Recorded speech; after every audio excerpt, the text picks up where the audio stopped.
Good morning students.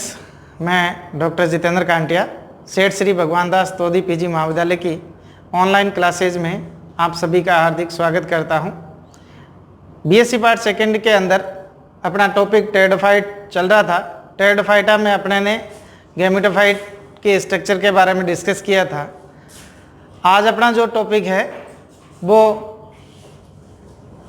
Antheridium व archegonium की structure के बारे में डिस्कस करेंगे। तो एंथ्रीडियम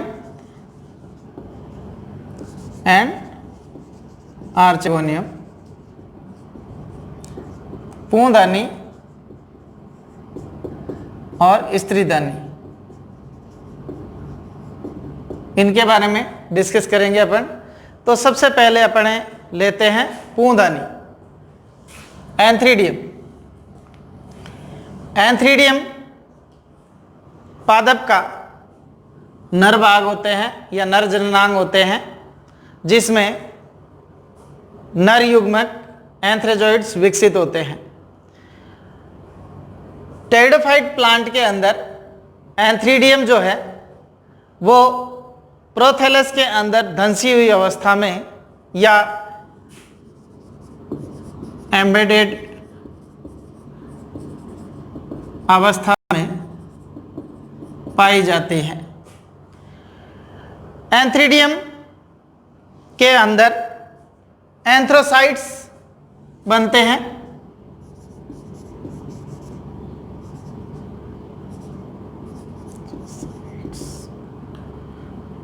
एंथ्रीडियम के अंदर एंथ्रोसाइट्स बनते हैं और एंथ्रोसाइट्स जो कायांतरित होकर एंथ्रोजोइड्स बनाते हैं। तो यहाँ पूंदानी के अंदर पूमांत्री कोशिका,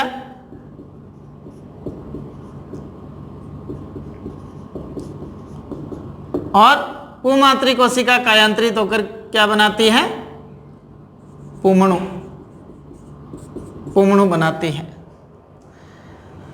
टेरिडोफाइट प्लांट्स के अंदर रिप्रोडक्शन के लिए जल अति आवश्यक होता है।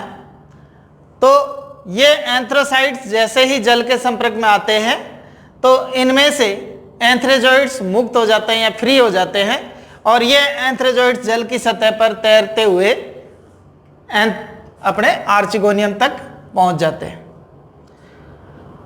अब अपने बात करें कि एंथ्रीडियम जो है वो सामान्य रूप से तो क्या होता है, थैलस के अंदर धंसी हुई अवस्था में पाई जाती है। For example lycopodium, selaginella, equisetum, इन सभी प्लांट्स के अंदर एंथ्रीडियम जो है वो प्रोथैलस के अंदर धंसी हुई अवस्था में पाई जाती है। लेकिन कुछ प्लांट्स ऐसे हैं जैसे साइलोटम, एडियंटम,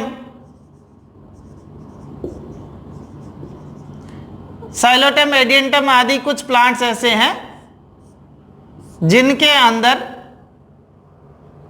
जिनके प्रोथैलस के अंदर जो एंथ्रीडियम है वो उभरी हुई अवस्था में पाई जाती है, यानी प्रोजेक्टेड स्टेज में या उभरी हुई अवस्था में पाए जाते हैं। अब इसमें एंथ्रीडियम जो है वो एक परत जो है वो जैकेट कोशिकाओं के द्वारा एकल परत के रूप में घिरे हुई संरचना पाई जाती है। तो ये अपने ने डिस्कस किया कि टेरिडोफाइट के अंदर एंथ्रीडियम जो है, एंथ्रीडियम के अंदर एंथ्रोसाइट्स उत्पन्न होते हैं। एंथ्रोसाइट के अंदर एंथ्रोजोइड प्रेजेंट होते हैं। इसके एंथ्रोजोइड को एंथ्रोसाइट से मुक्त होने के लिए जल की आवश्यकता होती है। जल की सतह पर तैरते हुए ये आर्चिगोनियम तक पहुंचते हैं। कुछ टेरिडोफाइट्स जैसे लाइकोपोडियम, सिलेजिनेला, इक्विसिटम आदि के अंदर जो प्रोथैलस होता है, प्रोथैलस के अंदर ये आर्चिगोनियम जो है दंसी हुई अवस्था में पाई जाती हैं, जबकि साइलोटम, एडियंटम आदि कुछ प्लांट्स के अंदर ये पेरोथेलेस के ऊपर उभरी हुई अवस्था के अंदर उपस्थित होते हैं।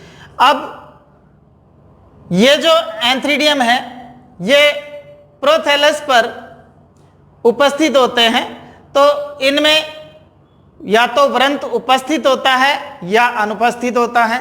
तो सेसाइल और स्टाक, तो व्रंत युक्त और व्रंतहीन।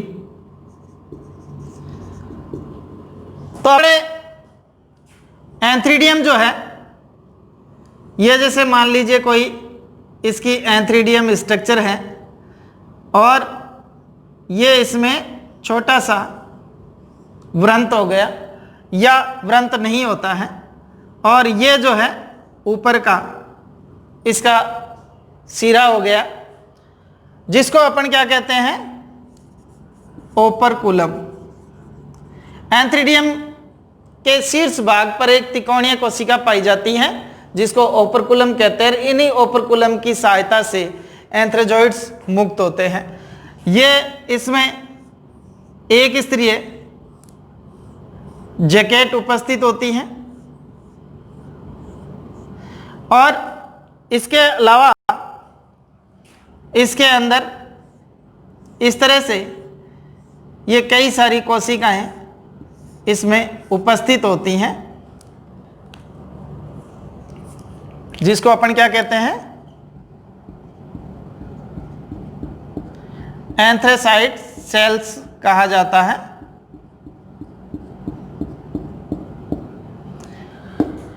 तो ये जो है इसमें क्या हो गया, ओपरकुलम, ये जैकेट, ये स्टाक और ये एंड्रोसाइट्स।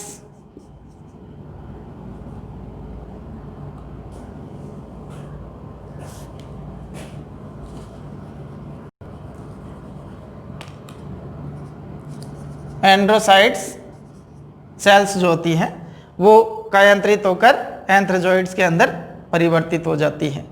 तो ये अपने ने डिस्कस किया किसके बारे में, एंथ्रीडियम के बारे में, पूंदानी के बारे में। अब अपना नेक्स्ट पॉइंट जो है वो है एंथ्रेजोइड्स।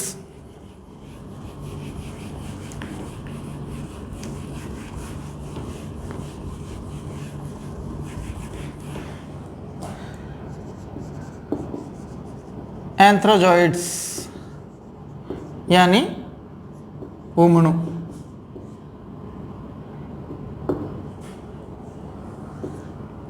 जब एंथ्रेसाइट से पुमणु विकसित होते हैं तो ये जल की सतह पर तैरते हुए आर्चिगोनियम तक पहुंचते हैं। लेकिन अगर अपने इसकी स्ट्रक्चर देखें तो प्रत्येक पुमणु जो है वो मोटाइल एंड यूनिसेलुलर होता है। यूनिसेलुलर यानी चल व एककोशिकीय, चल व एककोशिकीय संरचना के रूप में पाए जाते हैं। चूंकि ये चल है, मोटाइल है, तो इसका मतलब इसमें क्या प्रेजेंट है, सीलिया या फ्लैजिला उपस्थित होते हैं। तो इसमें फ्लैजिला प्रेजेंट होती हैं। अब फ्लैजिला प्रेजेंट है तो फ्लैजिला जो है वो 2 की संख्या में उपस्थित हो सकती है या अधिक संख्या में उपस्थित होती है। तो प्रत्येक जो पुमणु होता है, प्रत्येक एंथ्रेजोइड्स होता है, उसमें 2 कशाभिकाएं उपस्थित होती है। तो द्विकशाभिक यानी बाइफ्लैजिलेट या बहुकशाभिक यानी मल्टीफ्लैजिलेट फॉर्म में पाए जाते हैं। या तो द्विकशाभी के रूप में उपस्थित होंगे या बहुकशाभी के रूप में इसमें पुमणु उपस्थित होते हैं। अब अपन देखें कि जो द्विकशाभिक पुमणु है वो किन किन में पाए जाते हैं। तो लाइकोपोडियम एंड सिलेजिनेला। लाइकोपोडियम व सिलेजिनेला के अंदर द्विकशाभिकीय पुंगणु उपस्थित होते हैं। लाइकोपोडियम के अंदर अंडाकार या ओवॉइड पुंगणु जो कि द्विकशाभिक होता है, और कशाभिकाएं जो है इसके अग्र सिरे पर निवेशित होती हैं या अग्र सिरे पर उपस्थित होती है। अगर अपने इसकी संरचना को देखें तो ये अपने को ओवॉइड संरचना के अंदर इस तरह से अंडाकार संरचना में दिखाई देता है।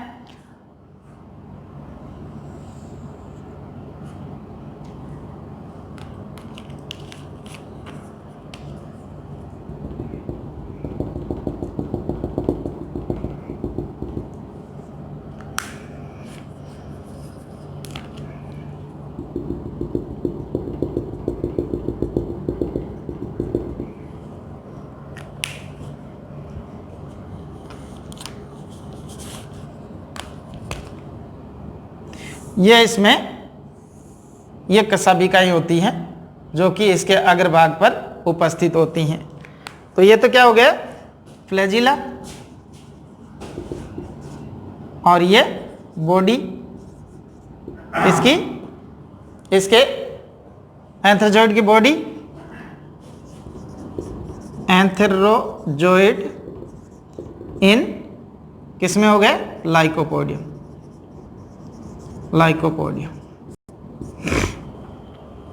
अब सिलेजिनेला के एंथ्रोजोइड्स के बारे में बात करें तो सिलेजिनेला का एंथ्रोजोइड्स जो है वो भी द्विकशाभिक होता है, लेकिन इसमें कशाभिकाएं अग्र सिरे से निकलकर पश्च सिरे तक पहुंची होती हैं, तो अग्र से पश्च निवेशित कशाभिकाएं इसमें उपस्थित होती हैं। सिलेजिनेला के अंदर जो एंथ्रोजोइड्स होता है वो कर्व्ड होता है यानी कुंडलित होता है, और साथ में हंस्याकार आकृति का होता है जो कि सिकल शेप्ड। तो अपन इसकी संरचना को देखें तो ये हंस्याकार, इस तरह से घास काटने वाला हंसिया जो है ये पाया जाता है, और इसके अंदर जो ये कशाभिकाएं होती हैं वो अग्र सिरे पर विकसित होती हैं, और ये इस तरह से ये पश्च सिरे तक फैली होती हैं। तो अग्र से पश्च निवेशित संरचना के रूप में इसमें ये कशाभिकाएं पाई जाती हैं। साथ ही इसमें ये बीच में वैक्यूल जैसी स्ट्रक्चर जो है इसमें उपस्थित होती हैं, और बाकी ये पूरी संरचना इस प्रकार से होती है।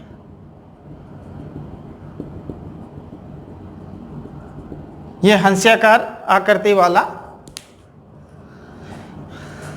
ये फ्लैजिला,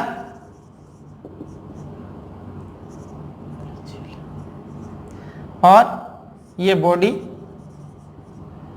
और ये curved and sickle shaped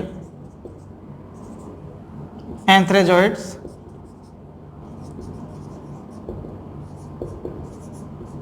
in Selaginella.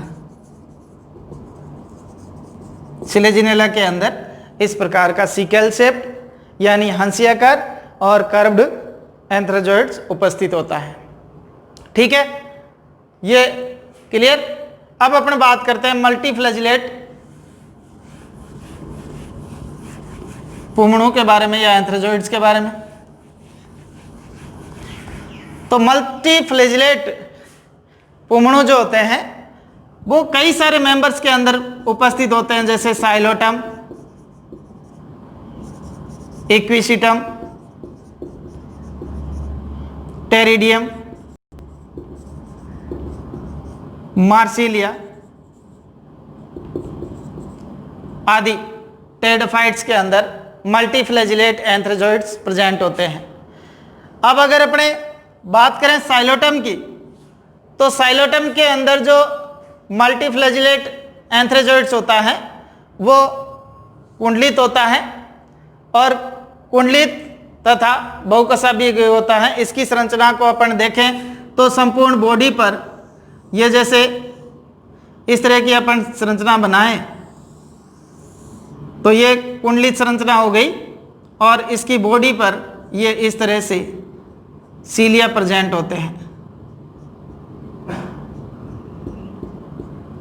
संपूर्ण बॉडी पर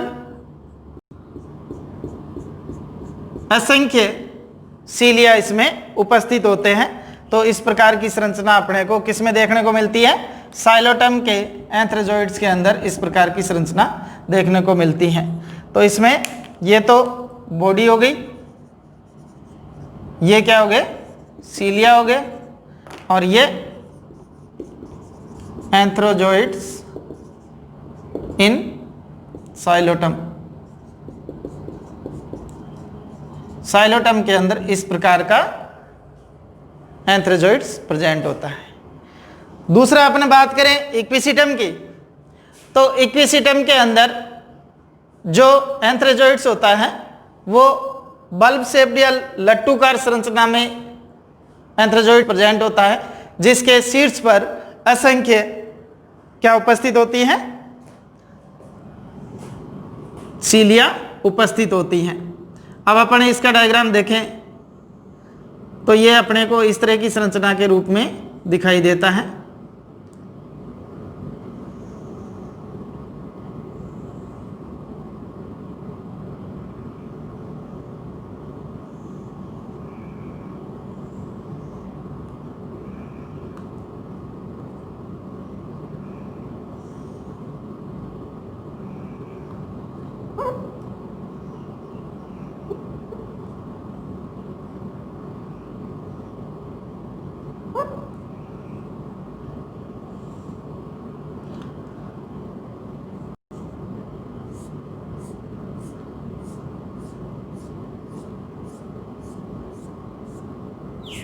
ये इस तरह की संरचना में, ये बल्ब के जैसी संरचना के रूप में या लट्टू के जैसी संरचना के रूप में अपने को ये एंथ्रोजोइड्स दिखाई देते हैं।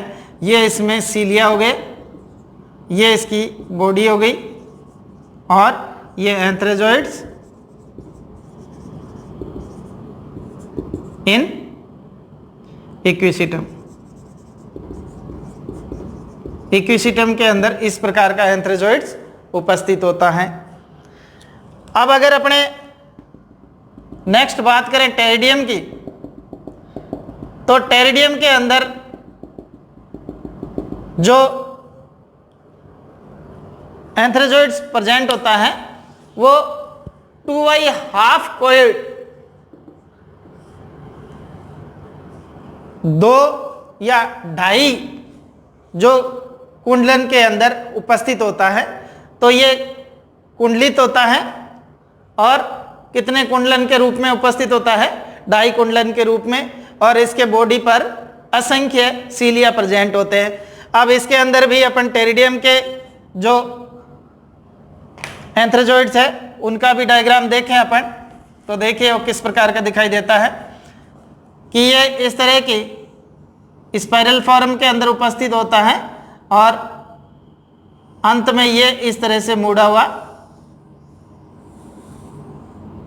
ये एक चक्कर ये हो गया, दूसरा ये हो गया, और आधा ये हो गया। तो ये 2.5 चक्कर के अंदर उपस्थित होता है, और इसके संपूर्ण बॉडी पर सीलिया प्रेजेंट होते हैं।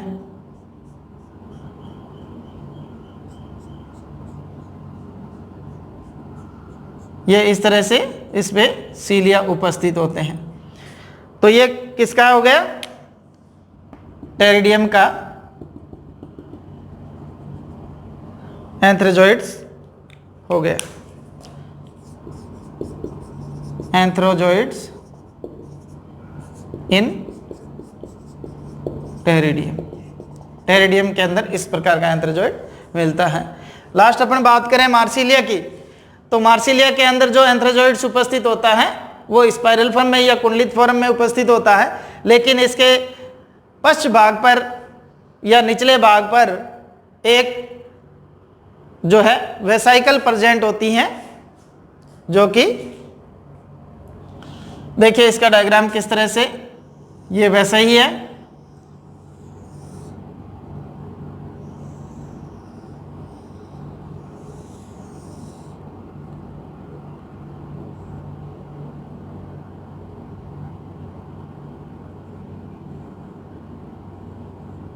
इस प्रकार की संरचना के अंदर ये उपस्थित होता है, और इसके ये नीचे के भाग पर जो है वेसाइकल उपस्थित होती हैं।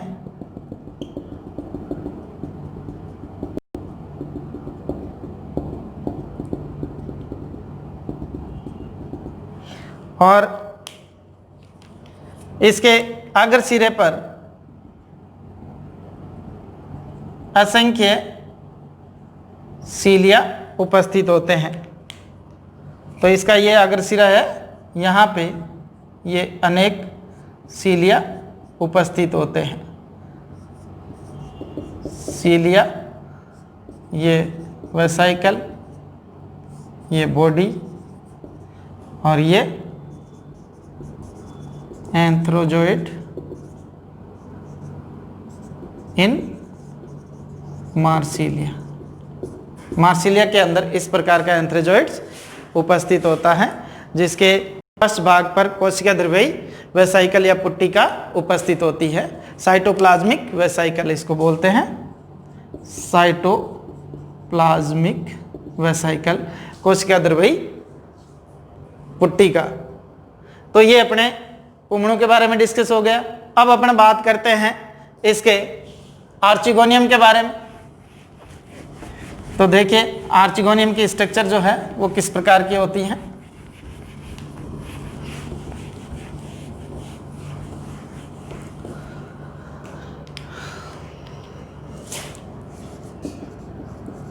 आर्चिगोनियम या स्त्रीदानी। टेरिडोफाइट प्लांट के अंदर स्त्रीदानी जो है वो प्रोथेलस के अंदर उभरी हुई अवस्था में पाई जाती है। प्रत्येक टेरिडोफाइट के अंदर आर्चिगोनियम जो है वो दो भागों में विभेदित होती हैं। इसका आधारीय फूला हुआ भाग, बेसल पार्ट जो होता है, आधारीय फूला हुआ भाग, वो वेंटर कहलाता है या अंडदा कहलाता है, और इसका ऊपरी भाग जो है वो ग्रीवा कहलाता है। तो आर्चिगोनियम दो भागों में विभेदित होती हैं। कौन कौन से? एक तो वेंटर या अंडदा, और दूसरा नेक या ग्रीवा। ग्रीवा जो है ये 4 इरेक्ट सेल से या उदग्र कोशिकाओं से, 4 उदग्र कोशिकाओं से बनी होती है, जबकि वेंटर जो है वो किससे बनी होती है? Venter canal cell plus egg से मिलकर बनी होती हैं। ग्रीवा के अंदर दो जो है वो ग्रीवानाल नेक कैनाल सेल जो है उपस्थित होती हैं, नेक कैनाल सेल, और इसमें वेंटर कैनाल सेल। तो ग्रीवा जो होती है वो नेक कैनाल सेल के अंदर विभेदित होती है। इसमें प्रत्येक ग्रीवा जो है 4 इरेक्ट या उदग्र कोशिकाओं से मिलकर बनी होती है, और जो इसके अंदर आर्चिगोनियम के अंदर जो जैकेट कोशिकाएं पाई जाती है वो अविभेदित होती हैं, लेकिन फर्न्स के अंदर ये डिवाइडेड होती है या स्पष्ट होती हैं।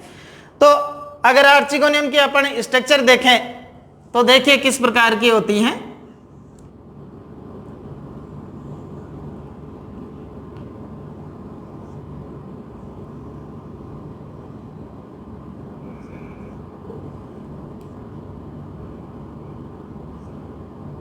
ये फ्लास्क शेप्ड या फ्लास्क के आकार की संरचना होती हैं, और जहाँ पे ये 4 कोशिकाएं इस तरह से इरेक्ट या उदग्र पंक्तियों के रूप में इसमें ये 4 कोशिकाएं उपस्थित होती हैं। ये चारों सेल्स आपस में मिलकर क्या बनाती हैं?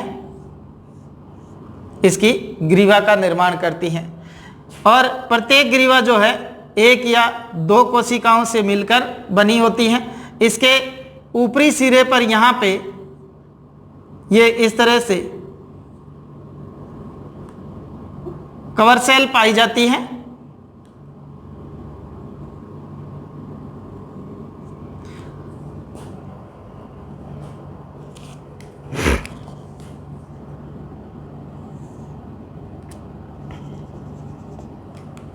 अब देखिए इसमें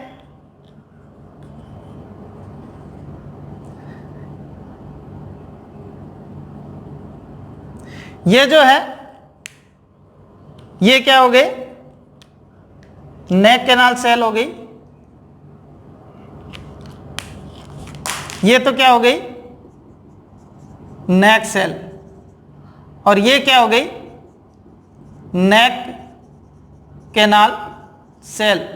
और ये क्या हो गई, कवर सेल। और ये वेंटर कैनाल सेल। और ये एग सेल। तो ये तो दोनों मिलकर किसका निर्माण करेगी, वेंटर का। और ये नेक का निर्माण करेगी। और ये जो है, ये इतना पोर्शन जो है ये प्रोथैलस के अंदर धंसी हुई अवस्था के अंदर उपस्थित होता है। और बाकी इसका ऊपरी सिरा जो है वो किसमें होता है, उभरा हुआ होता है। तो जैसे ही जल की सतह पर तैरते हुए एंथ्रेजोइड्स यहाँ तक पहुँचते हैं, तो जब ये यहाँ पहुँचते हैं तो इनके बीच की ये जो नेक कैनाल सेल है, ये नेक कैनाल सेल घुल जाती हैं और एक जेली में परिवर्तित हो जाती है, म्यूकस में परिवर्तित हो जाती हैं। ये म्यूकस जो है जल या वाटर एब्जॉर्ब करके, जल अवशोषित करके फूल जाता है। फूलने के कारण ऊपर की ये कवर कोशिकाएं या ढक्कन कोशिकाएं हट जाती हैं और एंथ्रेजोइड्स इसके अंदर आ जाता है और एग के साथ मिलकर किसका निर्माण करता है, जाइगोट का निर्माण करता है। इस तरह से इसमें फर्टिलाइजेशन की क्रिया संपन्न होती है। तो आज अपने ने बात की टेरिडोफाइट प्लांट के अंदर आर्चिगोनियम और एंथ्रीडियम के बारे में। आगे अपन नेक्स्ट टॉपिक के अंदर फिर नेक्स्ट टॉपिक का डिस्कशन करेंगे। तब तक के लिए धन्यवाद।